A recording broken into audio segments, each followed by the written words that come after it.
Boy, things are shifting fast in our world, and so does the moon. Learn what each lunar phase means in astrological interpretation from the classic Book of the Moon audiobook by Stephen Forrest, narrated by me. Loaded with valuable information about the moon itself and how to apply it. There's a direct link on High Timeline Books, or get it from Audible or Apple Books.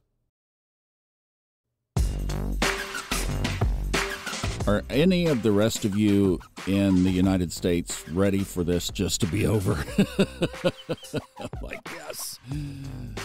Well, it will be soon, and who knows when we'll see what we'll see, because for this whole week in Lucky Stars, Kristin has it as a challenging week. The exact caution days and the next Lucky Star Day is in the report. If you're not in our little Lucky Stars Club, we'd love to have you. If you just go to funastrology.com, it's right there. Those of you in should have your November videos 2 weeks ago. So if you don't, check your spam box. And then if not, hit me up in the chat bot on the website. So let's see what the astrology looks like for this election week in the United States. So much has been building to this. I mean, I think about the Pluto return is factoring into this.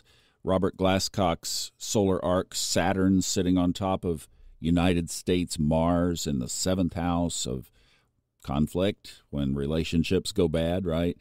And then in the sign of Gemini, the divided sign. Astrologers have been looking at everything related to the election. I haven't done it here because you've probably heard enough of it elsewhere. Ray discussed it in Saturday's financial podcast. It's a toss-up. Toss-up in the polls, I guess, and toss-up in the sky. So let's take a look at what happens this week. We'll kind of unfold it in that context. So first of all, today, one aspect, it happens just after lunchtime in the East Coast, 12:36 noontime.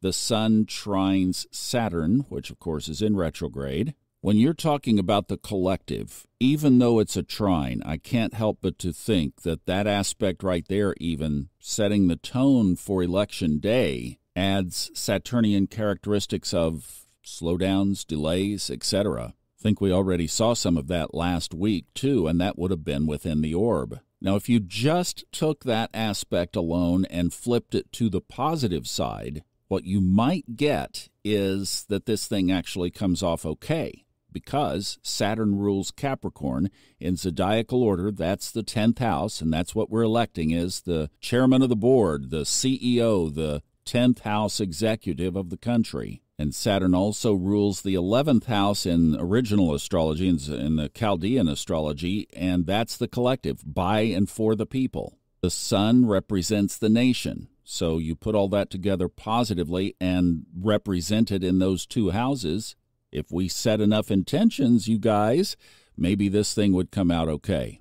And Saturn is the next outer planet that turns direct on November 15th. That means it's moving slower and thus stronger now as well. The problem is there are some other positions in the chart, like Neptune at the end of Pisces in retrograde. What influence is that having on lies and deceptions? And what about Pluto at the end, very end of Capricorn, 29 degrees, 47 minutes on Election Day? And at 10:17 tomorrow morning, the moon leaves Sagittarius and enters Capricorn.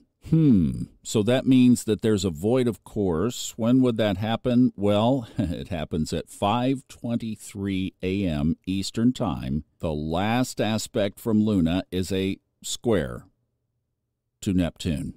You remember Steve Forrest's example in the Book of the Moon? He used Apollo 11, the moon landing, as the example. And that mission launched under a square to Neptune as the last aspect that the moon made before going void of course, just like tomorrow. Well, then the next aspect, we're clear of any direct aspects most of the day on Wednesday, but we have Mercury in a trine with the nodes, well, trine to the north node, sextile to the south node. That's late Wednesday evening at 9:30. And then speaking of Mercury, early Thursday morning at 7:30, Mercury enters, are you ready?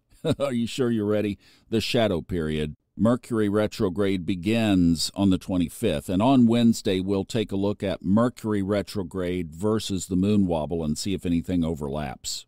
Then we close out the week on Saturday. Venus in Sagittarius will be in a square with retrograde Neptune. It is going to be hard to believe just about anything this week, isn't it? With Mercury entering the shadow and then Venus in a square to Neptune. That last lunar aspect before the void, of course, on election day being a square to Neptune. Oh, and then on Saturday evening, the moon enters Pisces at basically 11 p.m. Eastern, ruled by Neptune. You know, you've listened long enough that when you see patterns 2 or 3 times, but when you see them compressed into a week, one thing you can say about this election week is that it does have a Neptunian overtone to it.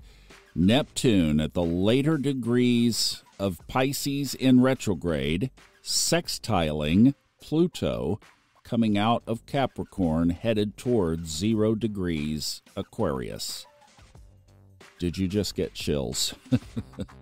You're about to see it unfold. Hope you have a lot of popcorn, and I'll see you back tomorrow for the big day. Have a good one. Bye-bye.